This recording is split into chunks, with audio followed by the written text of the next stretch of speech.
ब्रेकनंतर आपलं स्वागत। सत्ताधारी पक्षाचाच खासदार विकास करतो हा समज चुकीचा असल्याचं सुप्रिया सुळे यांनी म्हटलंय।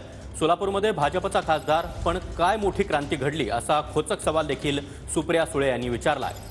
हा प्रश्न विचारत सुप्रिया सुळे यांनी एक प्रकारे अजित पवारांना टोला लगावला की सत्तेमधला जो माणूस असेल त्याच्या विचाराचाच खासदार असला पाहिजे। मला प्रश्न पडतो, मी पण विरोधातली खासदार, संग्रामदादा विरोधातले आमदार, पण सगळ्यात जास्त निधी तर भोरमध्ये आला। त्याच्यामुळे सगळं सत्तेत असतानाच होतं असा काही लोकांचा गैरसमज आहे, तो मला आज खरं तर माझ्या भाषणात दूर करायचा। सोलापूरमध्ये 10 दिवसातून एकदा पाणी येतं। गल्लीपासून दिल्लीपर्यंत भारतीय जनता पक्षाचं, जिल्हा परिषद त्यांची, कॉर्पोरेशन त्यांचं, आमदार त्यांचे, खासदार त्यांचे। काय मोठी क्रांती घडली हो सोलापूरमध्ये। त्याच्यापेक्षा 10 पटीने कामं बारामती लोकसभा मतदारसंघात।